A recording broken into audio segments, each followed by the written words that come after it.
आम ओडिशार प्राचीन शैवपीठ मध्यरु श्री लिंगराज मंदिर सर्वपुरातन जार वर्णना स्कंद पुराण रे रही। आपण मानक मनरे निहाती भावे प्रश्न आसुथिबो जदि लिंगराज मंदिर एते पुराणा तेबे केबे आउ किपरि भावे एही मंदिरर स्थापना होइथिला। गोटे थर काशी क्षेत्र रे मां पार्वती भगवान शिव को प्रश्न करती, काशी व्यतीत एमिति केउ क्षेत्र अछि जहा आपनकु भल लागे, थरे कुहंतु त। पार्वतींकर एही प्रश्न शुणी महादेव कहती, दक्षिण समुद्र तटरे थिबा स्वर्णदी पर्वत शिखर रे एकाम्र बोली क्षेत्रटे अछि जहा मोर अति प्रिय। गोटे आंब गछ मूଳରେ स्वयंभू लिंग रूपे मु रही आसीछि जहा मोर अत्यंत प्रिय निवास। एकथा शुणी मां पार्वती खुशी हेले एवं सेही जगह को जीवाकू इच्छा प्रकाश कले। एहा परे पार्वती जाई पहुंचिले सेही पवित्र एकाम्र क्षेत्र रे। स्वर्णदी पर्वत शिखर रे पवित्र शिवलिंग दर्शन करी खुशी हेले मां पार्वती। से समय गोटे दृश्य तांको आचंबित कला। किछि गाई सेही दिव्य स्वयंभू लिंग उपरे पन्ना प्रसार करी क्षीर देउछंती।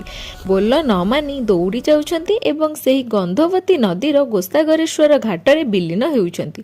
एही परी बार बार हेबा परे मां पार्वती गाई मानंको आयत करिया पई चेष्टा करंती। निजर दिव्य स्वरूप को गोटे गौड़ुणी माने गोपाळुणी रूप दियंती। गाई माने एथर मां को बोल मानंती एवं मां पार्वती को ए क्षेत्रटी बहुत भल लागे एवं से गोपाळुणी भावे एठी निवास करंती।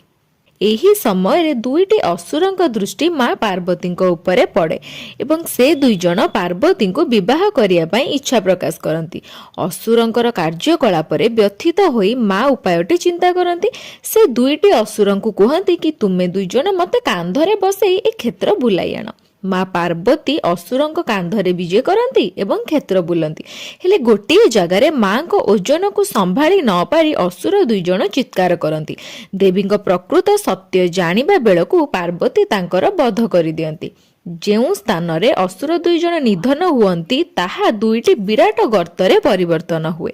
लोककथा हिसाब रे ताहा एबे देवी पादहरा पुष्करिणी एवं एही ठारे बाबा लिंगराज मां पार्वती को गोपाळुणी बेसरे बास करने निवेदन करती।